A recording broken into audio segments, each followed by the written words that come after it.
It's a shame that Team Rocket died. They didn't deserve it. You fucking killed them. You had the star, you.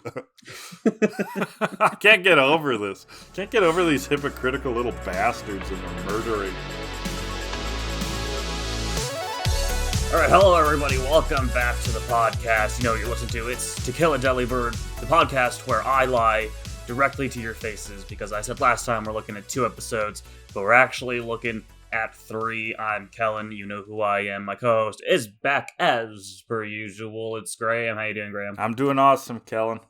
How you Lovely. doing? I'm lovely. That's great. You know what? I heard some news this week. You want to hear the news? Oh? Last week I talked about how we're the top podcast for shoveling snow. Remember that? Mm-hmm. Well, I found out a new piece of information. We're the top Pokemon analytics and comedy podcast in Western Canada if you don't include Vancouver. Actually, sorry. Not the top. We're in the top 3. We're the top 3. Ah. There's 2 ahead of us. There are 2 others that exist? Yeah, there's 2 others that are ahead of us. Yep. Do you know what they are? Yeah. Should we be shouting it out? Should we be promoting our enemies? We'll promote the competition. So the number 1 is Far-Fetched Tales, Weird Tales from Pokemon's Past. And then number 2 is Misty's autobiography podcast, Star You, ? No, Star Me, Misty, an inside story. She actually moved to Winnipeg recently, so that's why that counts. Did she? Yeah. Oh, wow. Yeah. Is Winnipeg Western? I thought Winnipeg was, central. It depends if you're talking geographically or, culturally. Well, if we're talking culturally, we just ignore Manitoba altogether. Well, so, I hear people all the time count it in, and really it's anything west of Toronto is west. Anything east of Winnipeg is eastern. But none of that really has to do with the geography. It's in the States, they call the American Midwest is a huge chunk of the geographical United States. Mm-hmm. Yeah, I don't know much about geography. Do you know any other top Canadian Pokemon podcasts? It's That's just such a those specific 2. category. I think it might just be those 2. Maple Syrup and Staruse. For some reason, Staruse and Starmuse are the only Pokemon I can think of. Is there a moose-themed Pokemon or a beaver-themed Pokemon? Yeah. Oh, man.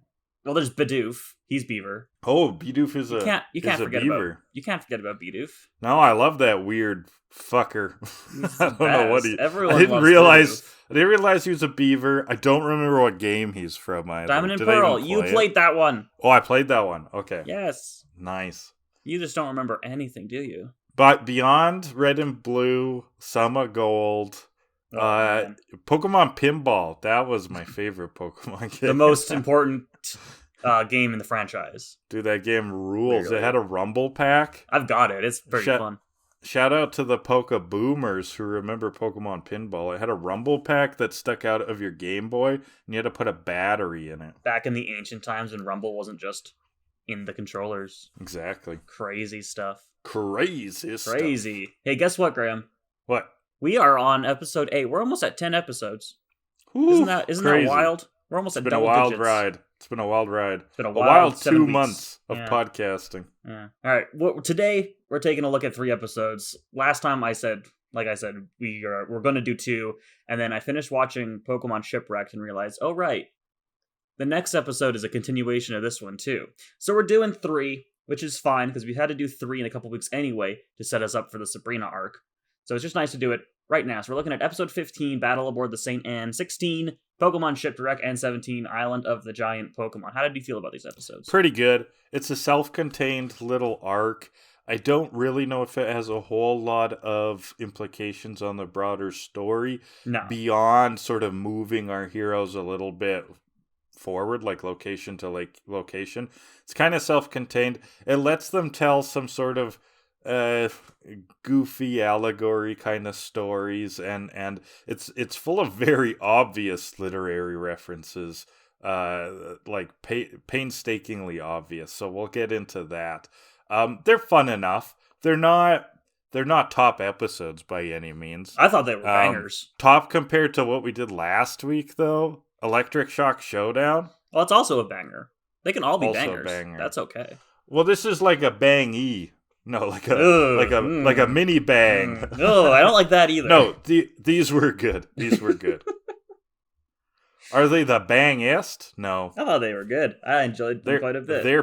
They're bangaloo. Anyway, I guess we just jump into episode 15. Yeah, kick us off. So the gang is walking along. They just finished fighting Surge. Ash got his Thunder Badge, and they come across a seaport.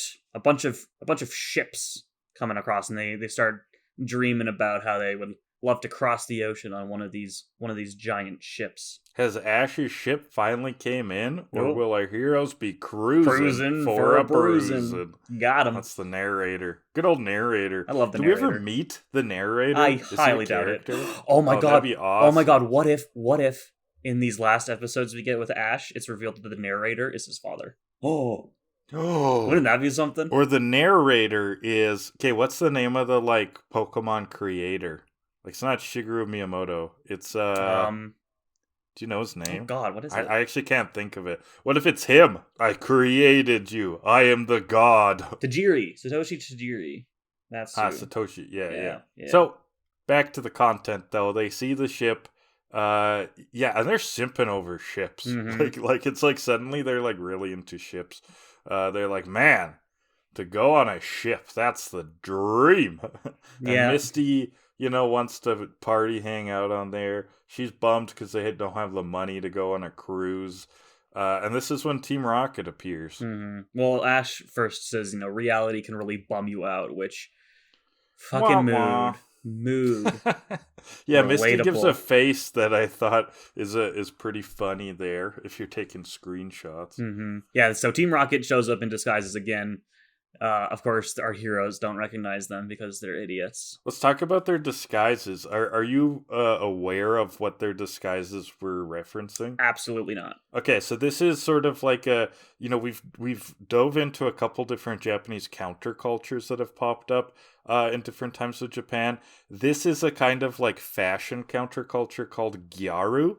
Sometimes they just translate it as gal culture. But it's heavy makeup, fake tans, blonde hair, and blonde hair is seen as kind of rebellious in traditional Japan, right? Because most people have black hair, so dyeing your hair blonde is like a rebellious sort of thing. And so this is kind of like a Tokyo, trendy sort of high fashion kind of thing, but it's also tied in with sort of the delinquent view, since it is sort of it is seen as another kind of rebellious counterculture. So that's what they're kind of dressed up as is this gyaru fashion.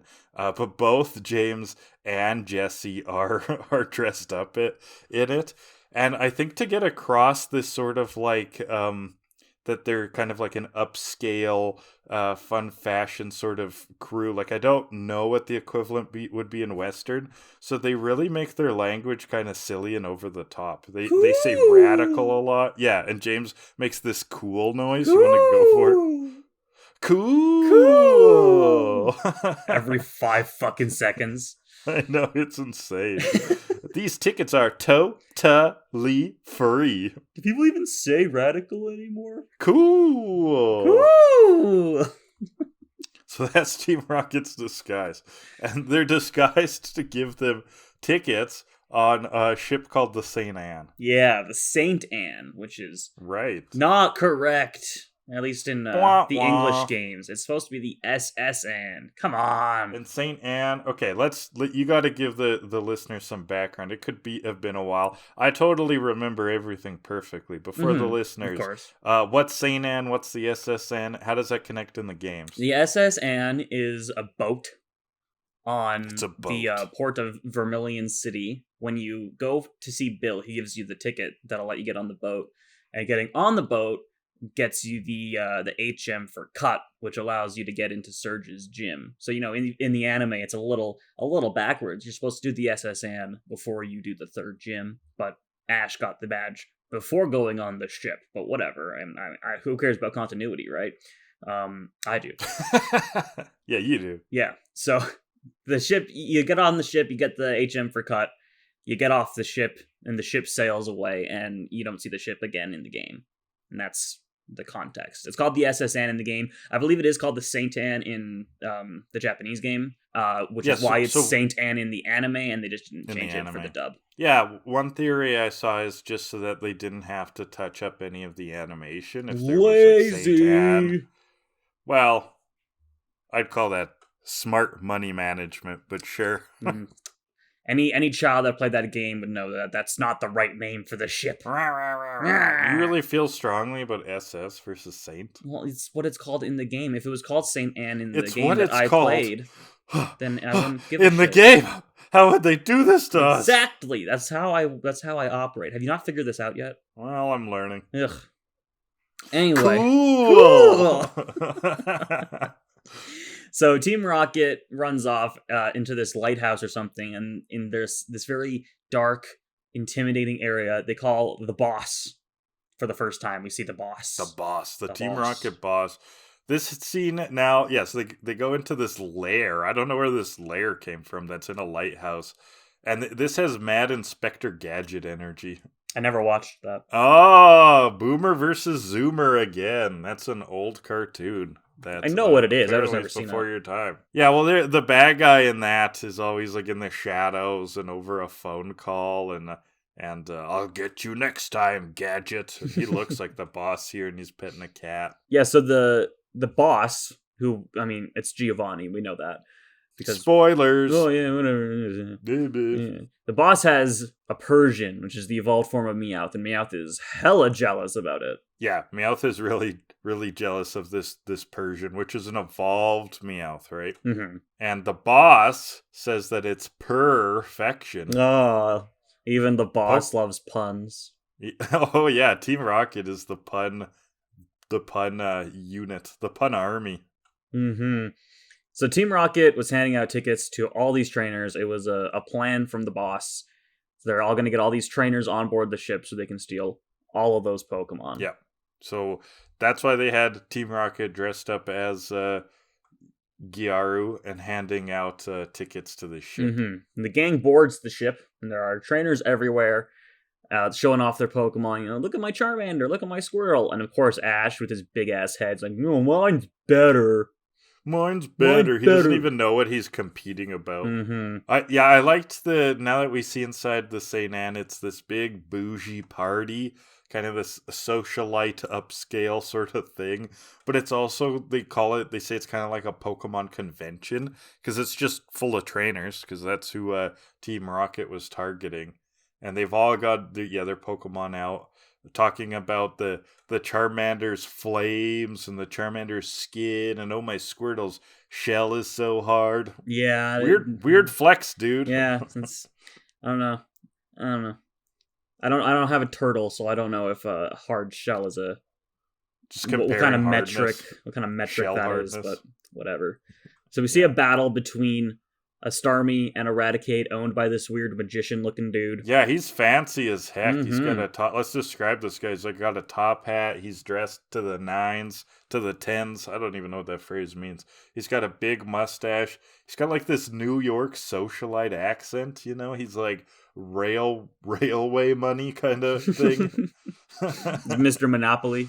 Yeah, exactly. So his Eradicate uses Jump Kick, which is not a move Eradicate learns. Oh my god. And then Starmie... Is that a real move? It is a real move. But then Starmie uses Spinning Tackle. That's not a move. That ain't a fucking move, game. Show. If it was a move, what would it do? Well, it's close to a move that would be introduced like Gen 2 called Rapid Spin. Like, that's what it could be. But A, it's not called Spinning Tackle. B, it didn't exist yet. So... If you were to invent a move called Spinning Tackle, what would it do? You would spin and you would tackle. Yeah, but like, is it just damage? Does it have an effect? What if it's just like tackle with a small chance of confusion or something? Well, it would probably be something along the lines of Rapid Spin, where it removes entry hazards as well. Oh, what's an entry hazard? Oh my goodness. So, in Gen 2... You have to teach the listeners. Oh yeah, not you, that's for sure. So we want to give people a good experience here, and there's no bar to entry. Starting in Gen 2, they started introducing moves that have effect when your Pokemon enter battle. So you can set up spikes which do a little damage when you send out your Pokemon because there's spikes on the ground. You can set up Stealth Rock, which will do damage when you enter battle because there's rocks that'll hit your Pokemon as they enter. There's stuff like, I think it's called Spider Web, which will lower your speed. There's stuff like that, entry hazards. But a move like Rapid Spin spins those entry hazards away. Spinning Tackle, here you go. That does sound handy. That does sound handy. Either way, it doesn't exist yet. Wow. Yeah. Egregious. And you know what else is egregious? The Magician Dude uses Super Fang to knock out the Starmie. Super Fang doesn't kill. What does Super Fang do? Super Fang cuts your opponent's current HP in half. Oh, so it can't kill. It can't kill. Asymptotically approaching 0 kind of thing. I don't think it can kill even if you are at 1 HP. Have the writers even played the games? That's what I want to know. Yeah. I love how we zoned in on totally different things. Like, I had notes about this weird magician dude's like outfit. I have no notes about the fight. I was just like, then they fight. Okay, so Super Fang can kill if your opponent is at 1 HP, because it always does at least 1 HP of damage. So if that Starmie was at exactly 1 health, Super Fang would kill. But I don't know how likely that is. I'm going to say it's not likely at all.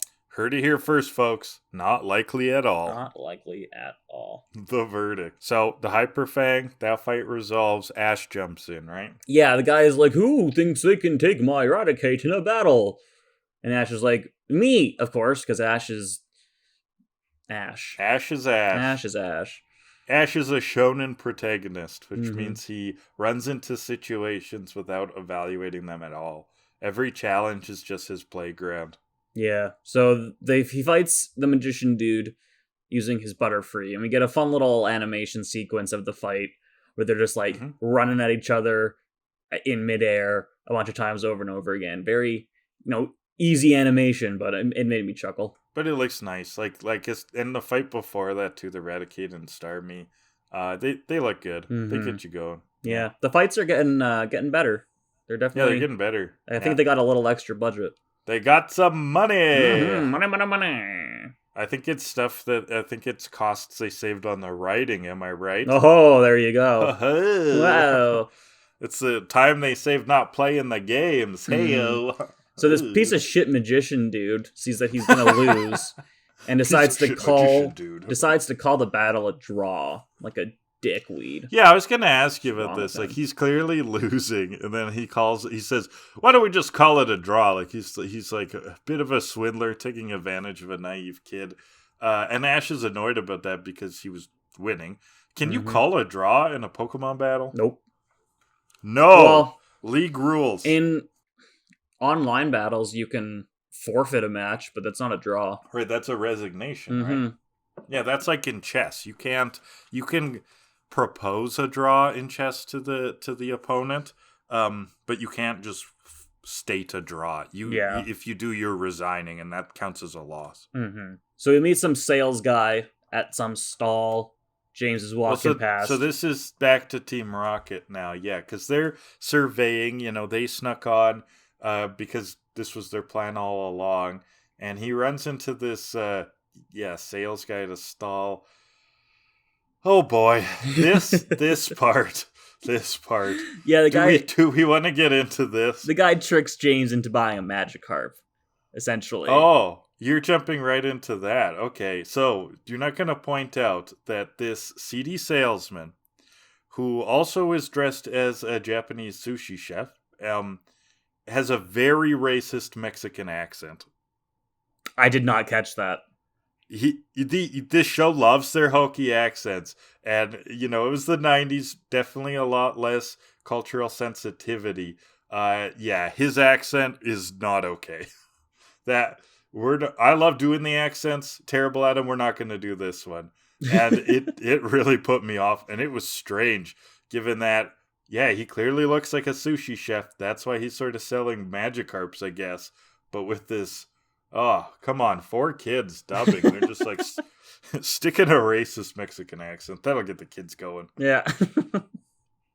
And he's scamming James. Oh, he's absolutely scamming James. It's like a pyramid scheme. He's telling him if he buys this Magikarp, he'll be like a billionaire. Yeah, because this Magikarp will lay 1,000 eggs, and then All 1,000 of those Magikarp will lay another 1,000 eggs, and so on and so on and so on. You can sell all those Magikarp, but the thing he forgets to mention is that Magikarp is fucking worthless. Yeah, it has that multi-layer marketing energy for sure. Like, you sell this Tupperware and get your friends to sell Tupperware, and Hey, then they'll sell Tupperware, and you'll make all this money. How you been?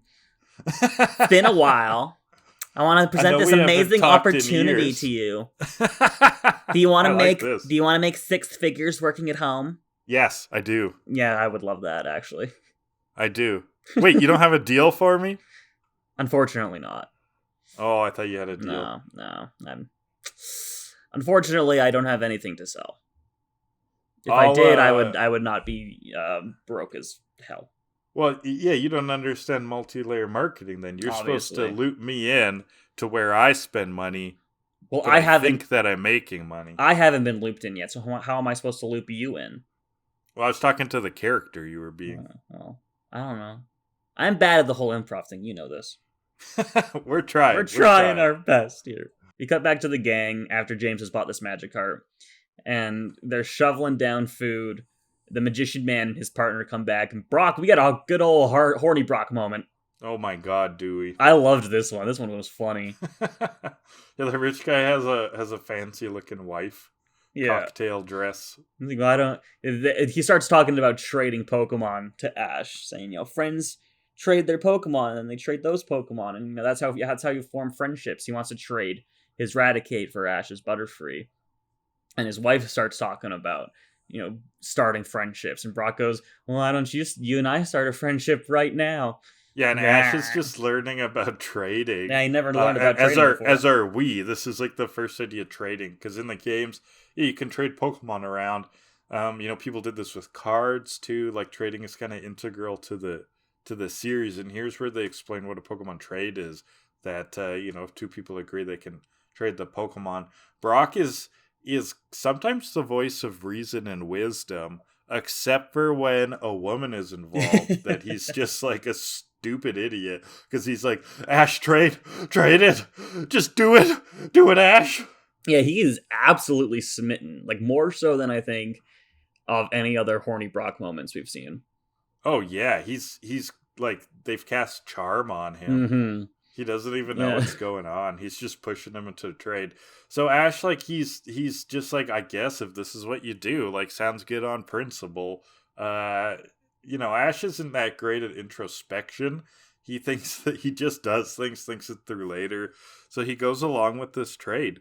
And the magician freak man takes him to this machine. Okay, so this is a heck of a machine. It's got these big, fancy-looking tubes left and right, and it's got some buttons on it, and they can use this machine to trade Pokemon. Why, in lore, do you need a machine to trade? Like, can you not just hand each other the balls? Well, I assume that the machine is the thing that transfers ownership. Right, so Pokemon have some notion of, okay, who their master is and who they're listening to. Mm-hmm. And so there has to be some mechanism controlling that, is what you're saying? Beyond just who holds the balls. Mm-hmm. Who holds your balls? Yeah. Who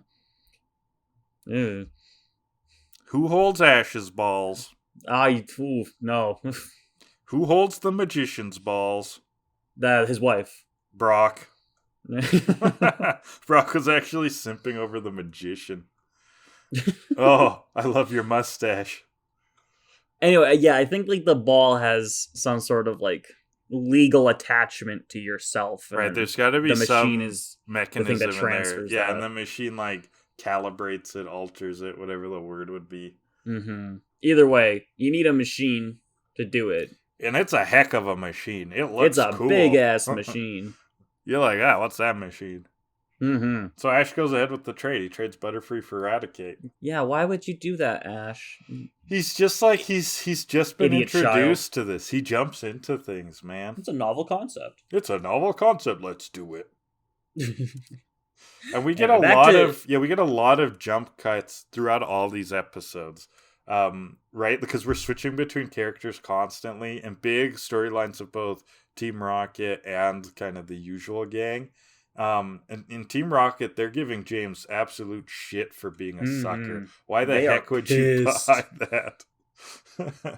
They are pissed. You listened to that multi-layer marketing bullshit? You spend They all our don't money. understand. They don't understand how James got all the money. So James used the advance on his salary, and he also used the advance on Jesse's salary. Well, that is which low. begs the question: is Team Rocket only getting paid like a couple $100 a month? Yep. That's sad. That's very sad. Like, I know that this is an evil organization, but come on, you could at least pay a little better. Yeah, I think that their personal income is crazy low, but their operating budget is high. So I imagine Team Rocket, the organization, takes care of a lot of the stuff that they would need, and then that's why their personal income is dirt low. That's probably also how Team Rocket kind of keeps people in their gang, right? Sets them up in a situation where if they don't have personal money, it's hard for them to leave. So they rely on the organization. Do you think the part of their payment is a room and board on site? Yeah. And that's part of the benefit? Yeah, I think they have places to stay. I think Team Rocket hooks them up with places, and I think they have food. Okay, that's a little better, but still pretty shitty. Well, it's not better. It is taking advantage of people. Yeah. Right? But that's how that's probably what the low income is about. It's better than only paying them a tiny little bit amount. Yeah. It's still shitty, but it's somewhat better. I mean, they are a shitty organization. It's like 3% good instead of 2%. Yeah. Polishing a turd, as my polish a turd, say. it's still a turd. Yeah. So yeah, jump cut back to Ash. He's having second thoughts about trading away his Butterfree. They had so many good times together. These episodes might as well be trampolines because we're jumping around. Yeah, and then we jump cut back to the boss. Yeah. Yeah, he's watching the ship through some security cameras, and then Team Rocket reveals themselves. And James is still really depressed. Oh, this is so funny. So Team Rocket appears on the ship. Not only is it Team Rocket, like, as we know, Jesse and James, but there's tons of Team Rocket thugs with them this time. And while they're doing the Team Rocket chant, just the typical one, James is just, like, sad the whole time. It's like, that's pretty funny. Make it double. Make it double. Oh. We're back to one of my favorite cliches now. One of the big tropes we keep seeing in Pokemon, anything Team Rocket related, vacuums. Yeah, vacuum. The third time. That's their big plan. To snatch all the Pokemon, get everyone on this ship, and turn on the vacuums. Yeah, this is the third time we've seen vacuums in Team Rocket's plans. Yeah, and it seems to be going well. So, like, every Team Rocket thug has, like, a backpack, like a Ghostbusters kind of thing, and is sucking up Pokemon until Pikachu fries one of them, and then Ash is like, hey, let's fight back, everyone. We're Pokemon trainers. We got Pokemon. Why are we just letting them suck all our Pokemon up? He gets people going, and suddenly everyone else is like, you're right. We can fight back. Yeah, well, because a couple of the grunts are really stupid, and they just go up to Ash and Misty and Brock, and they're like, hey, give us your Pokemon. Don't make me take them. Don't make me take them. Even though we've been using vacuums. And Ash is like, no. Why would I do that? Let's fight, bro. That's fucked up. So yeah, we get a real fun battle sequence. Oh my god, Dewey. I love this. This so is much. a top animated hilarious sequence. Yeah. We start with him sending Pikachu to go fight and calling all the Pikachu on the ship. And you know what we get? What? We get the Pikachu wall from episode 2 again. Yeah. It's the same clip. It's the same clip? Really? It's the same clip. I'm fairly confident. Okay. Which is just hilarious. Tons of Pikachus jumping up. They saw the opportunity and they took it. Oh, yeah. And I respect it. And in this one, I mean, the theme is all cheerleader pyramids. Yeah, it's so good. So the Pikachus make a pyramid, and then I guess that makes them stronger. The Charmander makes a pyramid. Yeah, so these Pikachu make all these Pokemon make pyramids with their own types, and then use their attacks, and that somehow makes it stronger. It's like a group attack. It's so funny. We Is, get a are Pikachu group pyramid. attacks a thing? No, not really. Well, it makes sense though. It's it's a fun little It's fun. little thing. Yeah, we get a Pikachu pyramid, then we get a Charmander period, and then we get all the Geodude in a circle, and then we get a Bulbasaur pyramid, and then a Butterfree squad, and then we go back to Ash, and he tries to join in on the Butterfree squad, and he tries to send out his Butterfree, but he forgot he doesn't have Butterfree anymore. He just gets super nostalgic mid battle. Mm-hmm. I love Remembers that because all the good times. there's all of this like war raging around him, and he sees the Butterfrees and is like, "Oh, Butterfree!" And he kind of stares off into the distance, and it shows all these moments of. Remember all the good times we had when Caterpie evolved, and then Metapod evolved. Yeah, he could have gotten like That's shot about it. during all this. Like he's thinking about Butterfree. Just gets kicked in the head. Then you get a Pidgeotto flock. Oh, and then another Pikachu pyramid. Lights up. When this Pidgeotto flock flows in, the music just goes hard. This is why I say this episode's a banger. It's just this whole battle. Oh sequence. yeah. It's so good. Yeah, these episodes are fun. Yeah, they're very fun. So the last Pikachu pyramid sends Team Rocket blasting off again, except for Jesse and James. They're still there. But my question was, what happened to all the Pokeballs that they had already sucked up? They got quite a few at the start. Yeah, like did people get them back? Or are they gone? Did the backpacks blow up or something, and just all the Pokemon got returned? I don't know. Weird stuff. Mm-hmm. But the whole time throughout this sequence, we're getting shots of the outside of the ship, and the waves are starting to get real rough, and the storm is brewing. Yeah, we've hit a bad storm. And it's at this point that Ash goes back to that magician dude, and he tries to get his Butterfree back. And he's able to. At least the magician guy is understanding. Yeah, it's resolved trades back his Butterfree quickly and cleanly in a way. Mm-hmm. What this has happened, though, is there's two things happening. Our hero's trying to get the trade back, and then James and Jesse James is dropping his gold Pokeball with the Magikarp in it. And both of these things, I guess, have kept our heroes and our Team Rocket characters away from most of the people who are trying to address the fact that the storm's getting bad. And we see the captain of the Titanic. He's literally just the captain from the Titanic movie, except he's got a Scottish accent. And he's like, and he even quotes like Titanic. He's like, this is the unsinkable ship. Don't worry. Yeah. We've heard that one before. We've heard that one. People are still worried, and then suddenly he's like lowering a lifeboat, and he abandons ship. He abandons ship. He's like, no need to panic. I'm just testing out the lifeboats. Of course, everyone freaks out, right? Everyone on the ship, like, it goes into mass hysteria. They're all scrambling onto the lifeboats. Yeah, everyone's trying to get out and panicking. Ash is still trying to get his Butterfree back, though. Yeah. He trades, he gets the Butterfree back, and then he immediately, just like James, drops the Pokeball, and they have to go run after it. They get their Pokemon, and the waves knock them around, knock them out. Ship capsizes with them on it. Yeah, ship flips totally upside down. We're led to believe that everybody else got on the lifeboats. Everybody got on the lifeboats, because the captain says, anyone who didn't leave the ship safely, say I. And no one says I. So everybody's on the lifeboats. Yeah, that was a great gag. So stupid, everybody. but I liked it. It's like, it reminds me of when you're in like middle school and you have a substitute teacher doing roll call through the class, and they call your name, and you're like, "No, I'm not here." Yeah, it definitely has class clown energy. Yeah. Yeah. So the ship is flipped upside down. It's sinking. The narrator has a terrible sinking feeling about all of this. Good job, narrator. And that's the episode. That's the end, yeah. We had a real to be continued. So this there's always a to be continued at the end of every episode. But this one's a real continued. You have to come see the continuation of this one. Yeah. We're gonna kill our characters. All of our characters are gonna die. They're gonna die. So literary comparison time with Graham. Take a guess. Titanic? Yeah.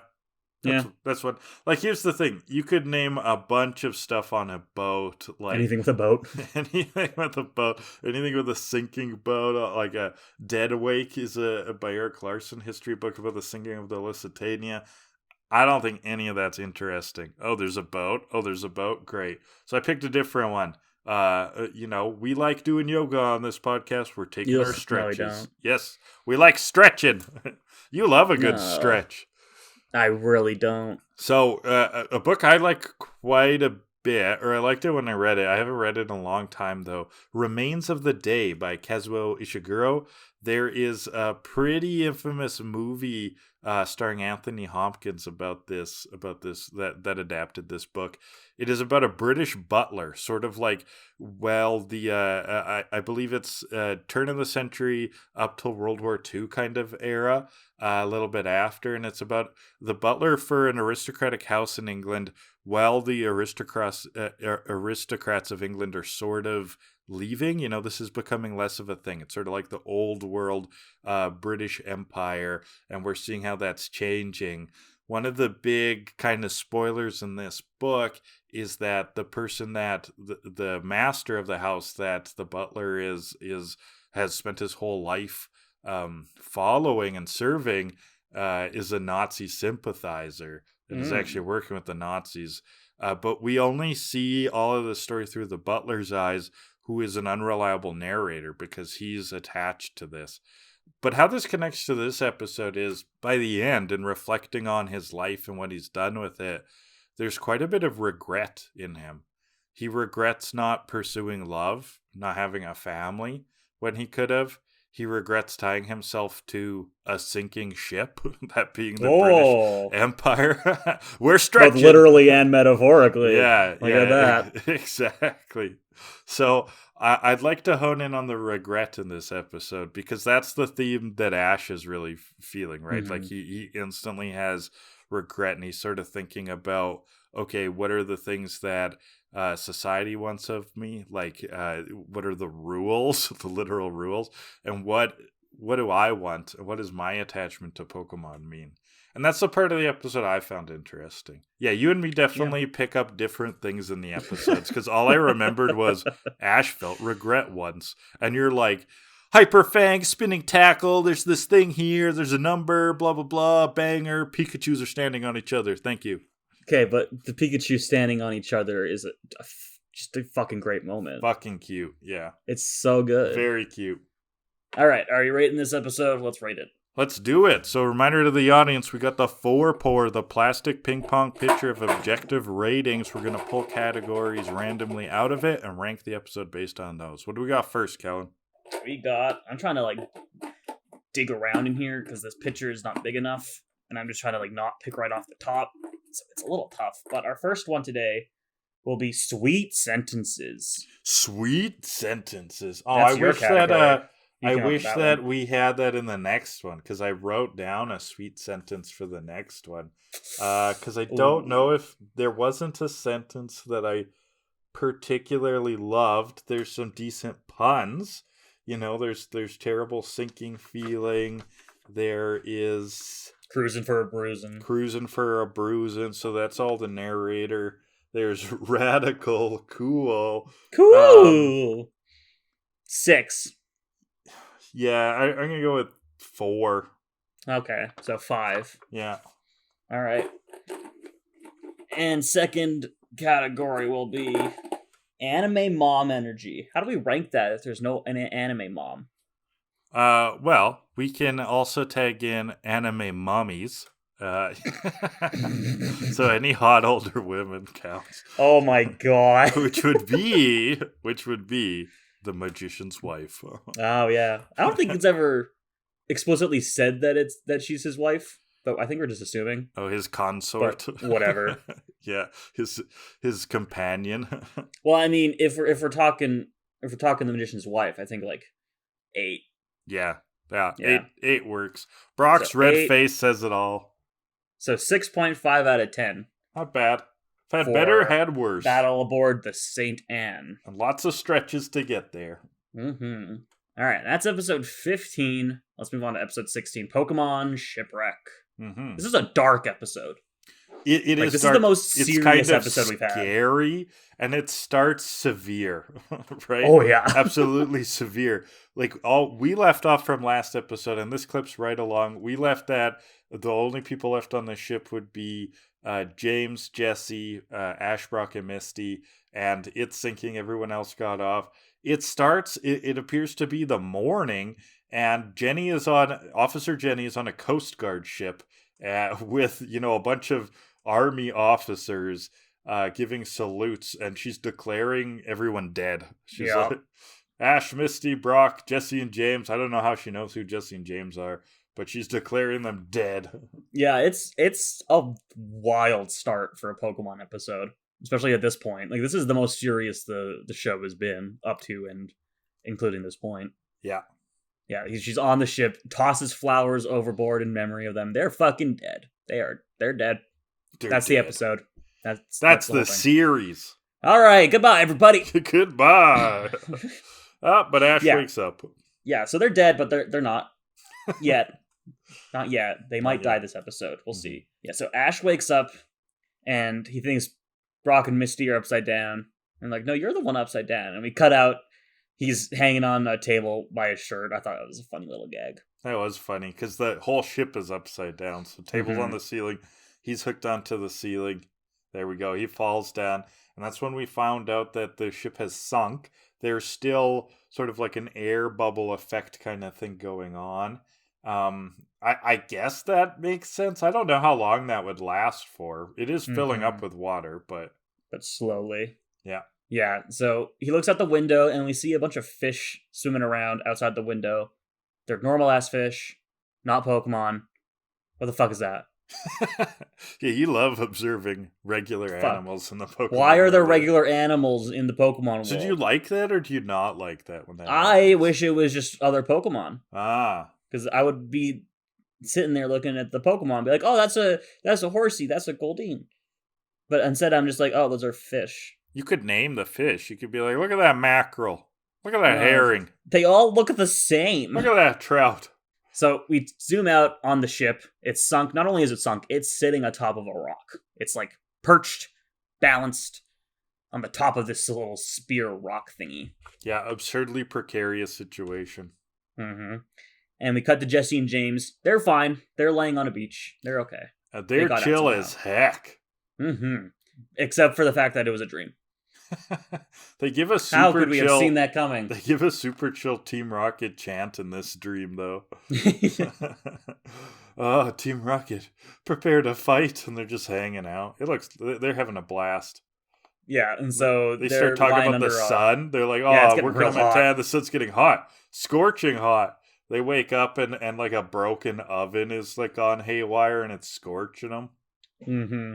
And cartoon physics in Pokemon are real. Like, we see it with lightning all the time, and we see it with fire. Like, people just get horribly maimed from lightning and fire, and it's not really a big deal. Yeah, they're fine in the next shot, then. They're fine. Yeah. It's a quick healing process. Oh, yeah. So Jesse's plan to get out of the ship is to use Ekans acid to burn a hole in the floor and escape. Fucking idiots. Ugh. Jesse, what is wrong with everyone you? in this show stupid? I think it's so that all the kids watching can feel like they're smarter than all the characters. Yeah. Because no kid is that stupid. I mean, kids are pretty stupid, but no kid is that stupid. Yeah, a lot of media is meant to make you feel good about yourself in a certain way, whether that's in relation to the characters or like trying to figure out problem solving. Like, video game puzzles are big on that. Like, a good video game puzzle isn't like a really hard puzzle. It's a puzzle that makes you feel smart when you've solved it. So there could be something there. It's like it makes the kids feel smart if they can be like, Jesse, what the fuck? Do you not know how water works? Don't you know you're underwater?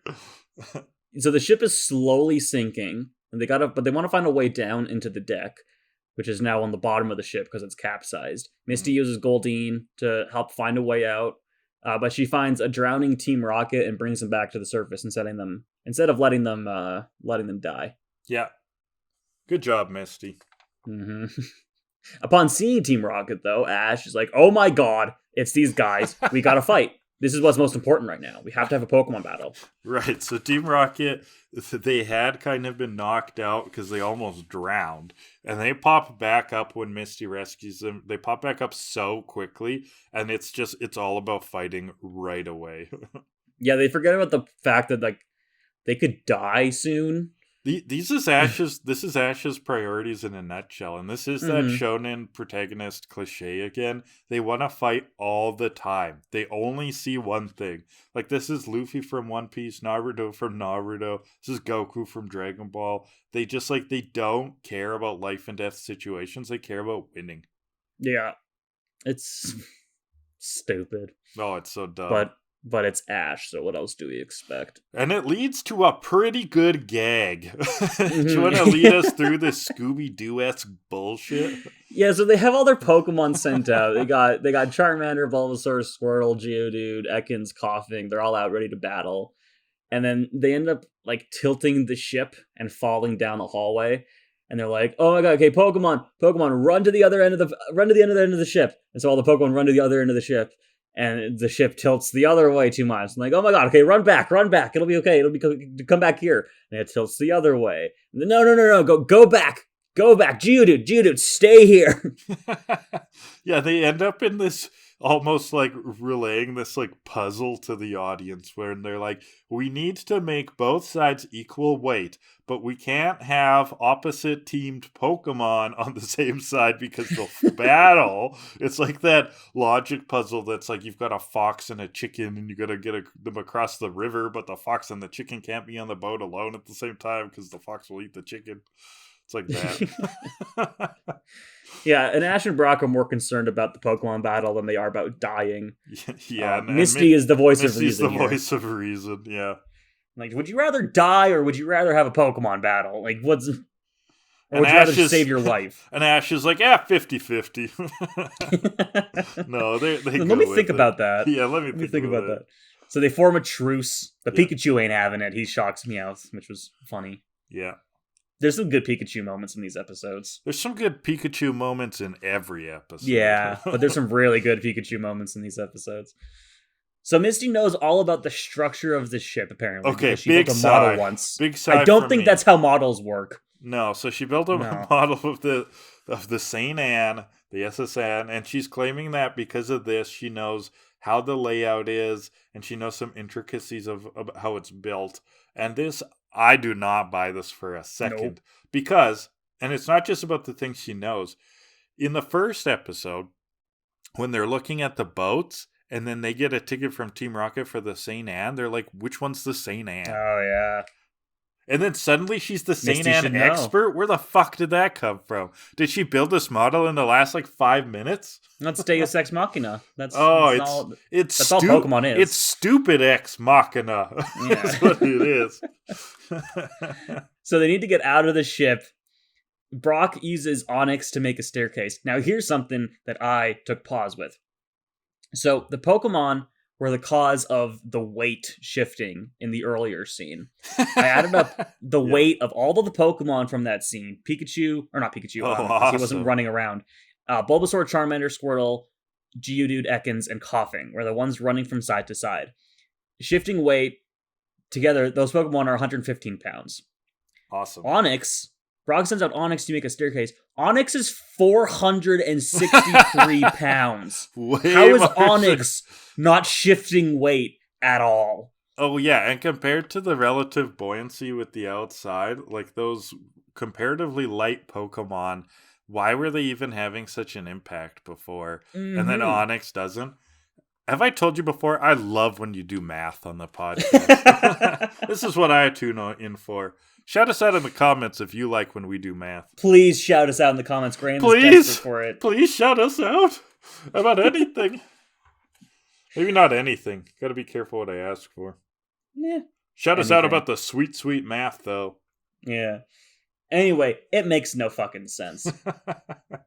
So they come across a room. It's on fire, and they don't know how to get across, and they're all in despair. And interestingly, James refers to Jessie as Jessica. Yeah, I wrote that down. Because so Team Rocket have this moment when they see this room all on fire where they're just like, well, this is it. We're dead. There's nothing we can do. And they have this heart-to-heart, and yeah, Jesse calls her Jessica. I mean, James calls Jesse Jessica. Is this the first time we've heard that Jesse is short for Jessica? Mm-hmm. This is the first time I believe that it's confirmed. And I like that their like goodbyes to life are incredibly vain. They're just like, I'll always remember your fine fashion sense, James. You were such good dressers. James is like, that's what I'll remember too. And then Ash asks Pikachu to electrocute him to quote unquote jumpstart his brain. Yeah, so they're stumped when they get into this room on fire. They're like, how do we get through it? Ash is like, Pikachu, give me a shock to jumpstart my brain. This is the stupidest shit. Okay, you said that I said that these episodes are bang-os and not bangers. This is what I'm talking about, man. They're good, but they're fucking stupid. Holy shit. That is not how brains work. That's not even how cartoon brains often work, is it? It's how this cartoon's brain works. Oh my god. Because the worst part is it's not even like a stupid moment. Ash gets fried, fall over, and they gotta figure out something else. That's what I was expecting. It works. Yeah. Okay, it works. Ash can suddenly problem solve, and he's like, we'll use Bulbasaur's vines to get over this burning crevasse. Obviously. Yeah, so Bulbasaur stretches out his vines across, and the vines can support the weight of 3 children, which I'm impressed by. Oh, these are hardy vines. Yeah, very hardy vines. And so they get across. Jesse and James are still... James is terrified. He tells Jesse and Meowth to go on without him. Yeah. And by the time he comes around to actually doing it, the others are on the other side, and Bulbasaur is on the other side as well. They have abandoned Team Rocket. Yeah. Until the next scene, which they're just there again. Yeah, I don't know. And they treat Team Rocket very poorly in a lot of ways here. Like, this is such a life or death situation, and they're still like, those fuckers will figure it out. I don't know. I mean, Team Rocket has been making their life hell for 14 episodes. It's not a reason to try to kill them, though, as we will get to right away. So this I had, oh my god, this troubled me. So they finally get to their destination, which was by the engine room, where according to Misty's analysis of her St. Anne modeling activities, the engine room is where the hull is the thinnest. Do you get that from a model? Is that even a thing? This is the stupidest bullshit. And so when they get there, although, again, everything works out because all of this stupid shit has been working, Charmander can weld through the wall. And they're like, okay, what are they going to do when they break through, though? They're going to just grab a water Pokemon. Anyone needs to grab a water Pokemon. And so how many, let's do the math here. Math boy. How many water Pokemon do they have? Well, they have Squirtle. Yeah. And then that's all Ash has. Misty has, we've seen Goldeen, Staryu, and Starmie. 3. Is that all she has at this point? Yeah. So she's got 3. They have 4 water Pokemon. They use 3 of them to on themselves. The heroes use 3 of them. They use Goldeen, Starmie, and Squirtle to be swimming away. And they leave Team Rocket. Yeah, they're just like, use a water Pokemon. They don't check. They have one more. They could have given them Staryu. Well, they don't even check to see if Team Rocket has a water Pokemon. They just assume they do. They leave them to die. They straight up murder them here. No exaggeration. Intent of murder. I don't think it was intentional. It was okay, then it's manslaughter. Yeah, it's manslaughter. It was murder. Because I think they assumed that Team Rocket had a water Pokemon. They just didn't. So they do have a water Pokemon. We find out right away, the Magikarp. That's what they Magikarp. Remember. But the Magikarp's Chekhov's gun, useless. baby. yeah. Chekhov's gun. Nice. If you're gonna show a gun in the first act, it better fire in the third. Yeah, and then Jesse and Meowth go into a "we're not worthy" for the Magikarp, which I thought was funny. So they tie on the Magikarp. They're ready to go. Magikarp can't do anything. Yeah. The ship sinks. Further, Team Rocket is dead. Rest in peace. Goodbye, Team Rocket. Oh boy. But we go back to the gang. They're standing on a raft in an ocean now. Mm-hmm. In the middle of the ocean, they're wondering why Team Rocket hasn't surfaced. Because you killed them. Because you fucking murdered them. Maybe because he didn't check that they had a water Pokemon. Murked Because their they didn't. asses. Brock makes a literary reference here to the Bible. Oh yeah, this is kind of weird, right? So But they're Brock's doing your stranded. job. They're shut the fuck up. They're stranded on a raft. I'm offended. So they're stranding on a raft at sea, and they're like, how do we even figure out where land is? I mean, this is smart of them. They're like, we shouldn't just start moving because we could move in the wrong direction. Let's figure out where land is. Yeah, and then Brock quotes the Bible, the real world Old Testament. He quotes the story of Noah sending out a dove or something, and bringing back an olive branch, and that's showing them where land was. Mm-hmm. Yeah. So Ash sends his Pidgeotto to go find land. Quoting a real world religion. Yeah. And when he does it, he's like, yeah, Brock's like, the story of Noah. And Ash is like, yeah, the story of Noah. They're like, gather around, kids. It's like all of a sudden it's like Veggie Tales or something. Very surprised. So he sends Pidgeotto out to go find land.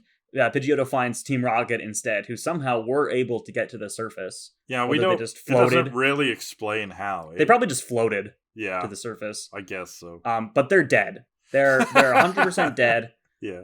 The gang talks about, they were bad, but it's a shame that they went this way. The gang's a bunch of hypocrites because they're like, it's a shame that Team Rocket died. They didn't deserve it. You fucking killed them. You had the star. I can't get over this. Can't get over these hypocritical little bastards and their murdering. So they say they'll give Jesse and James and Meowth the proper burial at sea, and they go to push them off the raft, and they wake up, and oh my god, they're zombies! Zombies! Ah! And then Pikachu does a little, damn it. They're not dead. They're not dead. Pikachu is the one that's upset. Pikachu's the one that wanted to murder them. Yeah. Maybe Pikachu is the one that's like, let's just get out of here, guys. What if he was like, I don't know, they have a water Pokemon. They have like 10. I know, I talked to them. He like lies. They've got a Tentacruel, it's fine. Yeah, Pikachu's the murderer. Pikachu in the ship with the rope. Oh, I love it. Bulbasaur in the study with the candlestick. Thank you. So now they're all stranded on this raft. They're so hungry. They dream about eating the Magikarp, but Magikarp is just skin and bones, or scales and bones, rather. So they can't get through it. Meowth tries to eat it.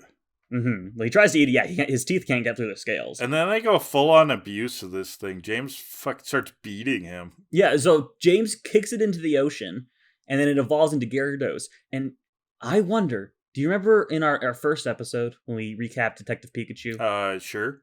When, in the underground battle place, Pikachu kicks the Magikarp to evolve it into a Gyarados. Oh, you wonder if that's a reference to I think that's a reference. Oh. I think it's a reference. It could be. Yeah. So it evolves into Gyarados. Gyarados is this huge dragon-like, not dragon-type sea creature. They're all terrified of it. And they have to get away. Ash doesn't know what it is, though. Like, everyone's really terrified of this thing, and Ash is like, let's look at the Pokedex. Very calmly, like in this very intense situation, we just go straight to Gyarados, the sea Pokemon, or whatever it is. Well, Ash's situational awareness is very low. Mm-hmm. Misty has a strategy for fighting it, though. Mm-hmm. Run away. Yeah, so here's where she pulls out that she did have a tactic to move them along. If they did find land, it just gambles on a direction, I guess. Like, the Pidgeotto hasn't come back, has it? Well, Pidgeotto came back with Team Rocket, I assume.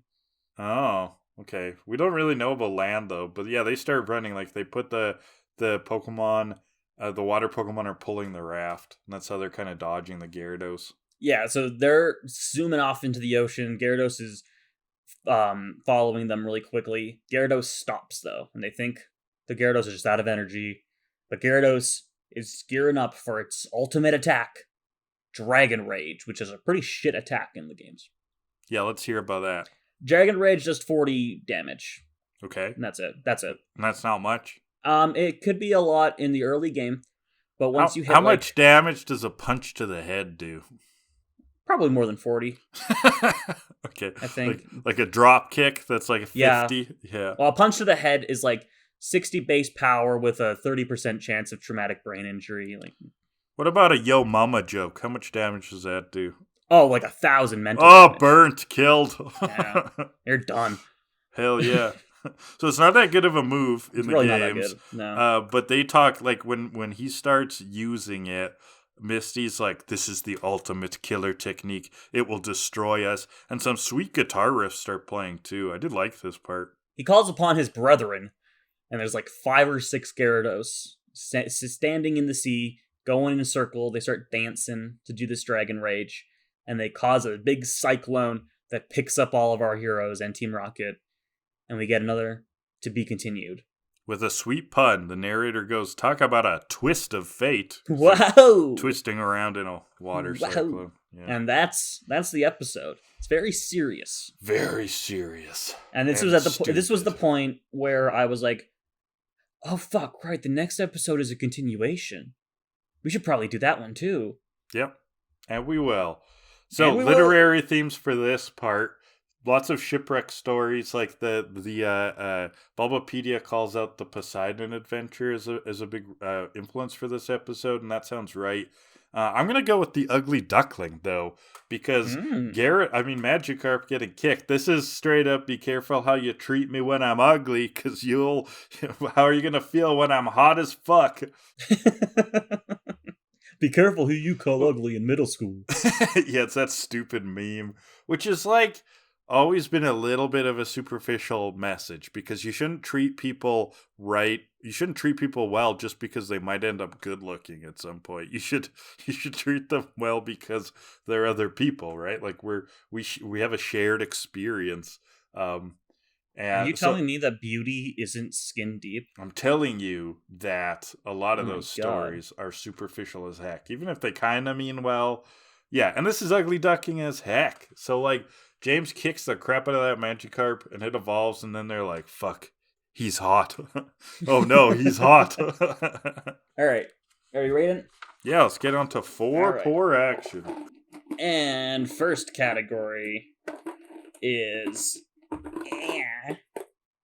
what? Oh, Officer Jenny energy. We have a little bit of Officer Jenny today. We have it's not a lot of Officer Jenny, but it is a really good Officer Jenny moment, because it's weird. This is where she's declaring them dead at sea, and she's just got a crew of like 30 dudes, on this Coast Guard ship. Officer Jenny energy sometimes like reserve that for like kind of bullish cop propaganda crap. This was good though. This was fine. It was quick and clean. 7. Yeah.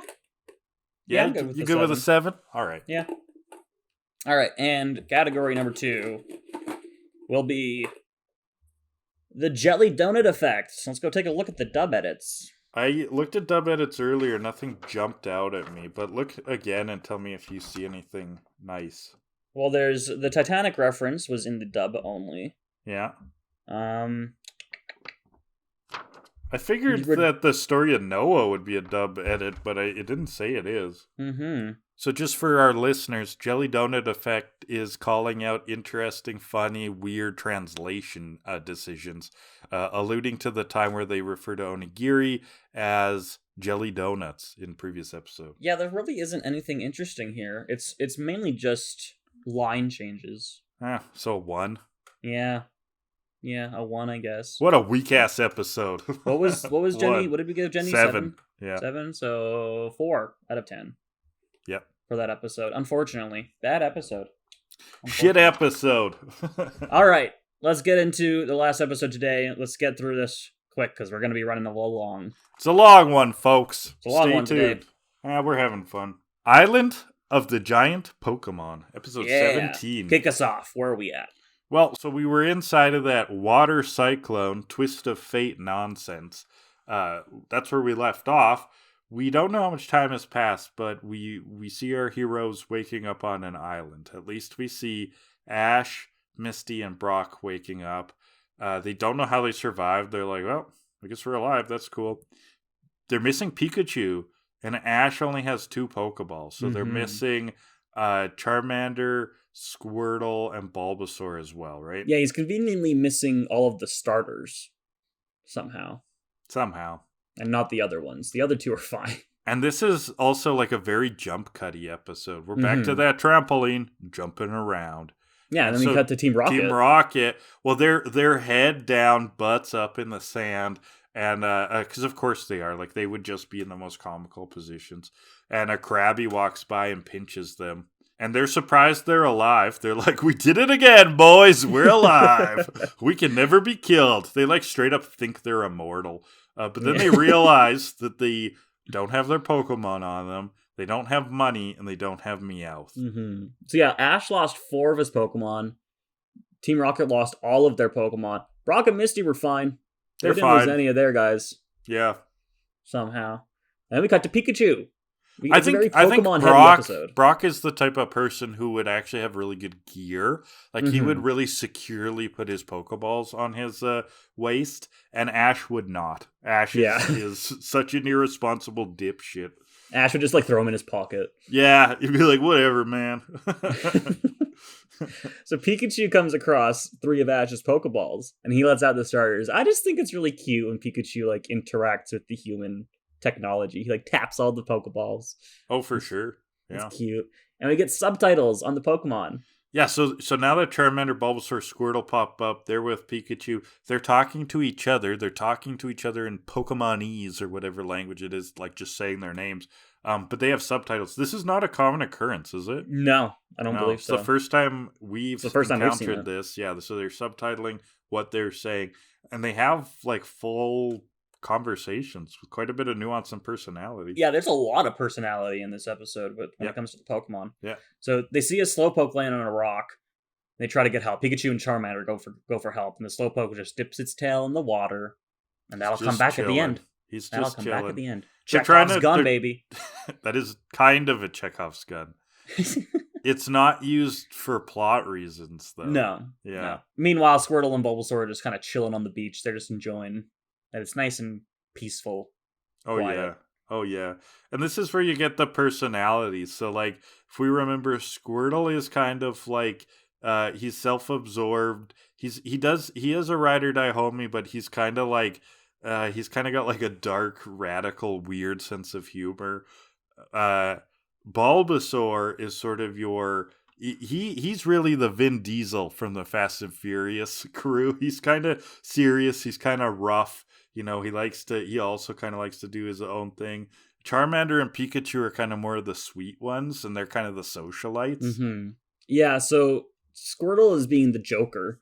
He's like, oh, I wonder if because they're trying to find the gang, and Squirtle's like, oh, maybe they got eaten by wild Pokemon.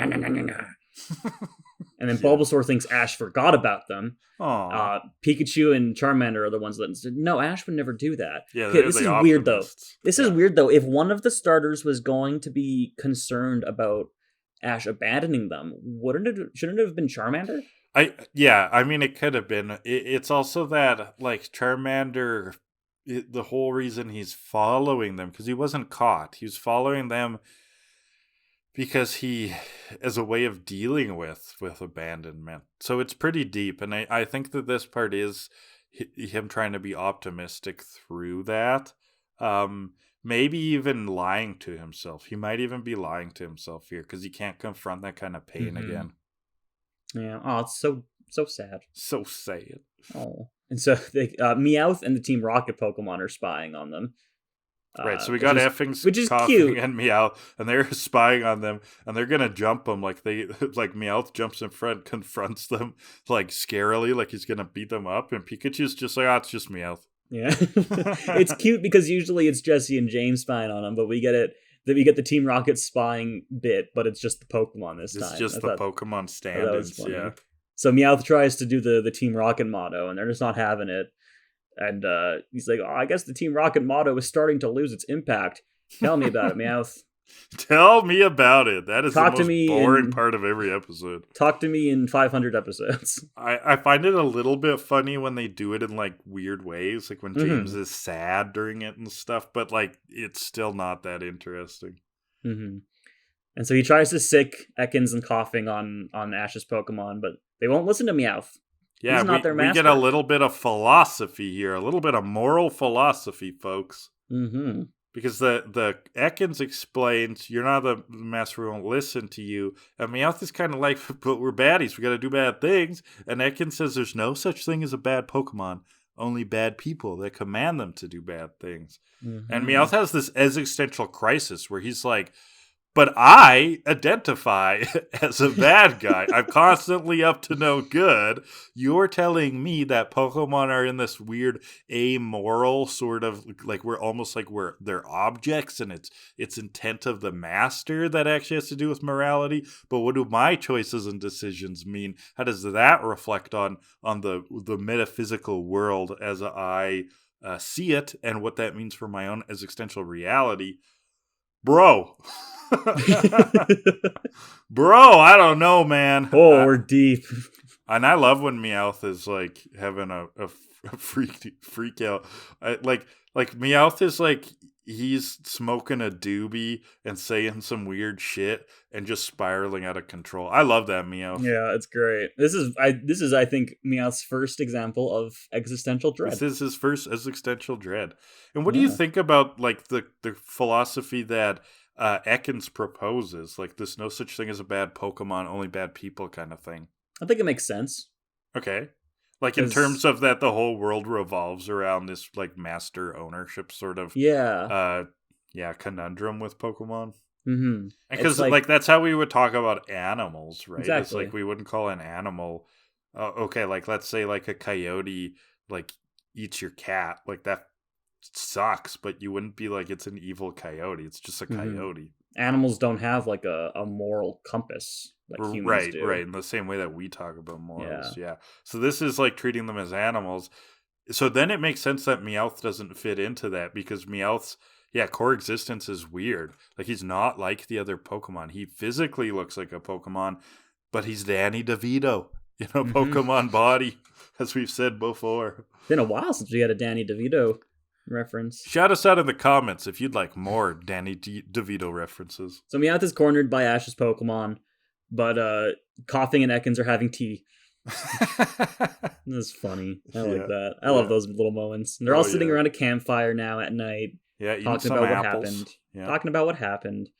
Bulbasaur still thinks they were abandoned, and then pan out and Meowth is tied to a tree. They won't feed him. They're like, no, Meowth, you're some kind of creepy dude in a Pokemon costume. Like, we don't trust you. And a gigantic Rhydon comes across them, and they all get spooked and run. Pikachu is kind enough to untie Meowth. Yeah, we hear this like Jurassic Park rumbling, and this is the first titular giant Pokemon that we see, right? Mm-hmm. So yeah, ties them out, they run, and now we're jump cutting around like crazy. We see our human heroes being chased by a Zapdos, like a giant Thunderbird. And then we cut to Jesse and James, and they're being chased by a giant Moltres. Wow. And they run into a keep out sign.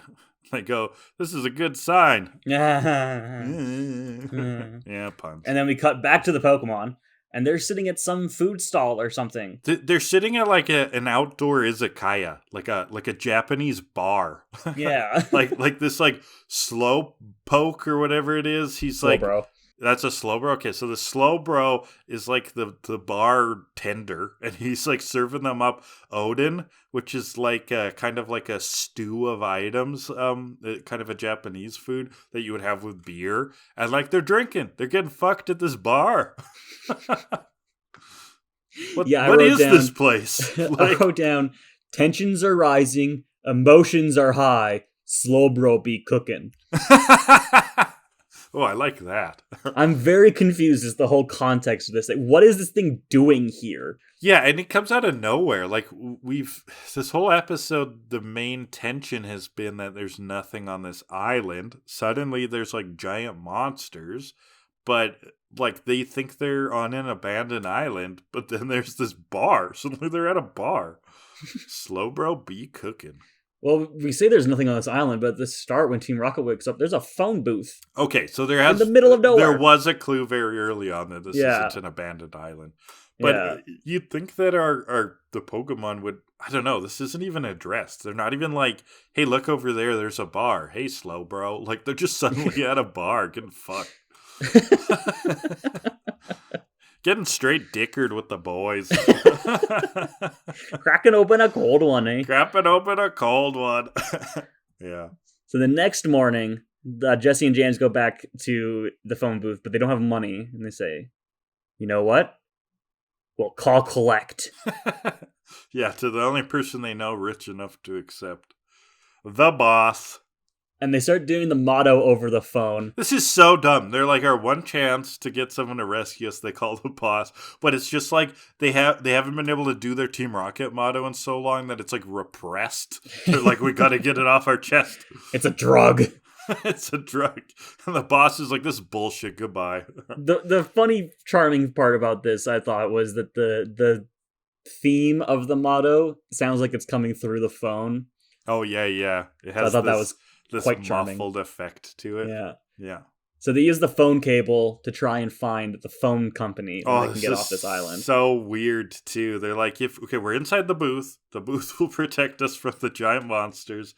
We'll pull the cable because the cable's got to lead from somewhere, and that will pull us along in the booth. I guess that works. I don't know, man. Okay. So they're pulling themselves across this island when we see Pikachu trotting down the pathway, and they're like, oh my god, Pikachu's here, the twerps aren't around, this is our chance. And they come out of the phone booth, and it's a giant Pikachu. It's a big-a-chew, according to Pikachu. James. A big-a-chew. Bika. It's this giant, like, size of a skyscraper Pikachu, and he crushes the phone booth. They have escaped. Team Rocket got out. They're running away. And we see more of these giant Pokemon. There's a giant Charizard chasing from the intro. Our heroes. Yeah, from the intro. From the theme. Yeah. And a giant Blastoise. And then Charmander just assumes that this Blastoise is related to Squirtle. Do they all look the same to you, Charmander? What the fuck's wrong with you? I know. Is that how you see the world, Charmander? Come on, Charmander. Come on, What a myopic lens that you view society with. But then Squirrel goes along with it, and I thought it was funny because the subtitle is, yo, brother! He's like, I guess that is my relative. Yo, brother. He tries to communicate nice with the weather Blastoise. we're having. And the Blastoise doesn't even seem to understand at all, just turns around and blasts at him. So anyways, I started blasting. Another Danny DeVito reference. And then we get a giant Venusaur, and now Squirtle's the one making assumptions. Yeah, he's like, well, we're on the trend of racial profiling. What it's your turn, Bulbasaur. But Bulbasaur is just this fucking edgy teenager. He's like, call me an orphan. I don't have family. Batman, Bruce Wayne energy. My parents are dead. And then we get a giant Kabutops. Yeah. Chasing after Team Rocket. They jump in a rail car, and it sends them backwards into the Kabutops. They can't stop the rail car. Literary reference time. They jumped in a minecart. Donkey Kong Country. Just gonna say. Everybody remembers the minecarts from Donkey Kong Country. This comes from the fact that I have been streaming the original Donkey Kong Country series on my Twitch, twitch.tv/Cuddleworkers. And you're on number 2 now, and I've been playing 2, and it is making me lose my fucking mind. And I do think that's funny because like a lot of platformer enthusiasts talk about 2 as like the high point of the original trilogy. So it's interesting that it's driving you so nuts. I was quite enjoying it until like the last world. It's just been is that where it really amps up? It's just rough. I haven't played I haven't played that part actually. I haven't. Well, then you don't get a fucking opinion. I can bug you. Anyway, back to Pokemon. Back to Pokemon. Back to Donkey Kong Country references. They're in a minecart. The gang, we cut back to the gang. They see the giant Pikachu. They fall into the rail car. Now, the gang has been reunited with Team Rocket. And we'll reunite with Pokemon. Humans. The humans are now all together in the minecart. And Team Rocket's like, oh, it's time for a battle. We see the kids. Time for a battle. Their priorities are just way out of fucking line. Yeah. And then the Pokemon come across the Masters, but the rail cars are going too fast. But they're going to go around a loop-de-loop, which gives the Pokemon enough time to catch up, jump into the rail car to this really good theme in the background. I think the scoring of this section is fantastic. Yeah, really good. So there's been a couple references right around here, or a couple clues that, this island isn't what it seems. Or I mean, I guess that the giant Pokemon aren't what they seem, is what I mean. Because like the Pikachu and the Kabutops are being like just pulled along by the cable that's hanging from the minecart, and now there's a freaking like roller coaster ride segment to Mm-hmm. the minecart, which I don't think even Donkey Kong Country has the I don't believe so. roller I don't think there's coaster a loop loop de de loop. loops. That's some Sonic the Hedgehog bullshit. Yeah, and so all the Pokemon are there, and then Meowth is there, and he makes a good pun. He catapulted into Where'd you come from, Meowth? I catapulted. catapulted. Oh, And then we get Meowth. then we get a fun little sequence where James was like, with our luck, what would happen next is the cable snaps, And then the cable snaps. and then we would launch into the air, And then they launch into the air. and then we'll hit something. And they bust through the Pikachu, which is revealed to be a Zapdos. Mecha Pikachu. Oh, It's a Zapdos. It's a Zapdos. Okay. Yeah, they I bust saw through the yellow. Zapdos. It's this mechanical thing. We get the reveal. We're in the boat or the trolley or whatever. This island is a fucking theme park. Yeah, they haven't been on. This isn't an abandoned island at all. They're actually very close to society. Yeah. They're basically like in the San Diego Zoo or something, in the middle of San Diego, and they're like, I guess we're on an abandoned island. Ash, that's just the polar bear enclosure. yeah, exactly. So the Pokemon are all giant and mechanical. We got it's a fun moment in the amusement park trolley thingy where the woman's like, look, if you look to your left, it seems all of our Pokemon are out of order. And then we cut to the boss. Apparently, Giovanni's the one that runs Pokemon Land. Of course he does. We don't know if there's anything evil going on here, or if this is just something fun he does. It's just, not all of his investments are evil. He's like, I put a lot of money into this. Either that, or it just shows you, like, maybe theme parks have such high margins that it's basically stealing.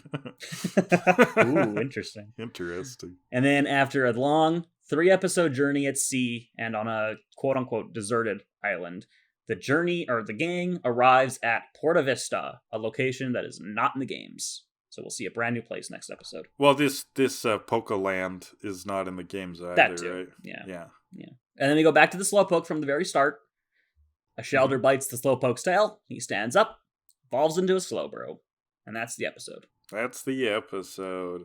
So, literary themes. This whole thing about, being after a shipwreck and then waking up on kind of an island and things are strange is definitely a literary trope. I mean, you think of Gulliver's Travels. However, in Gulliver's Travels, when he wakes up on the island, they're really, really small people, not really, really big people.